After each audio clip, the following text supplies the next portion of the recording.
at the Bell Hotel, and the injunction has not been upheld. The government have won, and just waiting now for the reaction. A lot of locals have gone past, putting the thumbs down.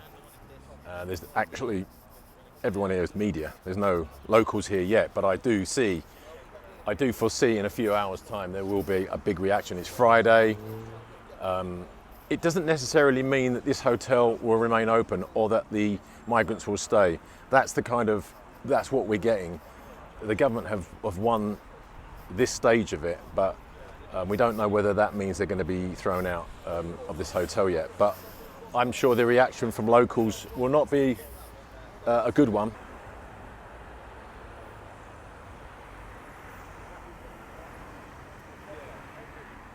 So it appears the government have won. What do you reckon? Most certainly.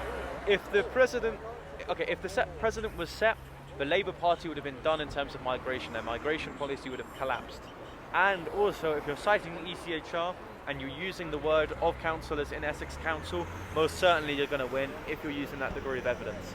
So, yeah, they're absolutely. I mean, the precedent. I mean, had they not won, it would have completely, shattered them. Yeah. They would have not known where to take these individuals. Why do you think immediately off the cups of that court case, they asked for 5,000 social accommodation houses to be bought out by the Home Office? Because they were scared if it didn't get through. Now, this is going to make them even more unpopular.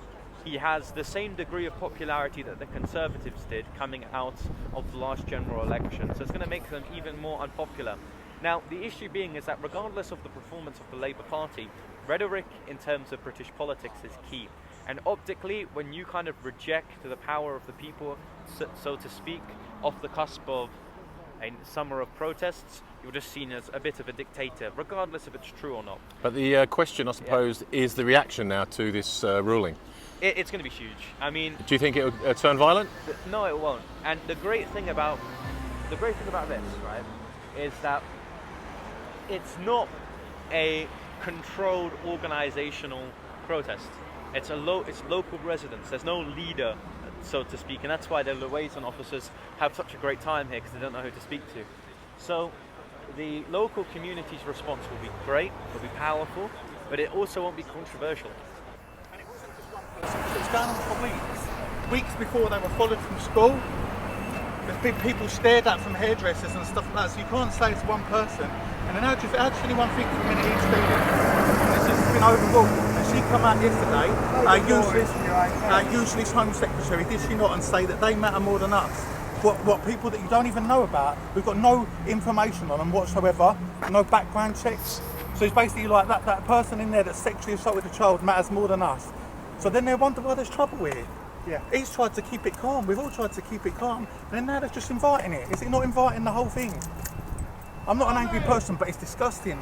Someone should think about how he's feeling, because I know how he's feeling, because I have to sit in court. I just hope it kicks off tonight, I really do now. I've had to sit in court and watch that guy deny everything and then try and twist it onto the victims, as if they're fabricating some story. And then they no words. I'm so angry, and I'm not an angry person. Yeah. And as a councillor, people say as a councillor, what are you doing? We can't do nothing because we're overruled by a government that literally don't give a shit about anyone, especially the kids that have had to go for this. All three of them, kids had to sit in court and be terrorised and basically accused of lying. And then they come out, I know this is not your fault, and I think you lot have been solid, but I'm just saying, is this not making it harder for you guys?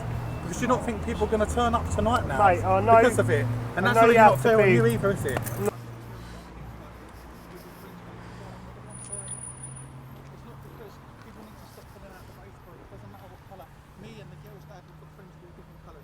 Very calm, because we're calm sort of people, and then they come out today and say, keep it open. Listen, for legal reasons, we might not be able to talk about the case. That's fine. Can I just check on your reaction to the ruling, that essentially this will stay open now until the hearing in October?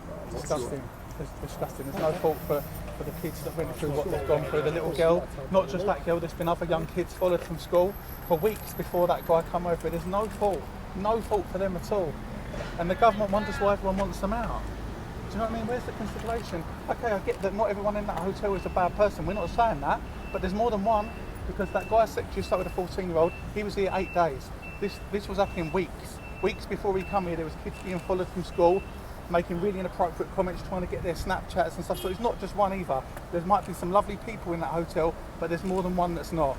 And at the end of the day, how can you come out and say they should stay there? And to say that they're a priority over us, they're going to cause chaos with that comment yesterday when she said that.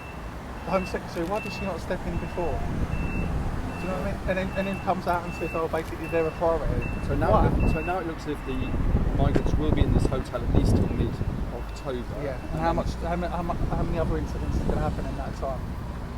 The kids go back to school in the next 2 weeks. How much more is going to happen? And then if something else happens to a child, that's on the government's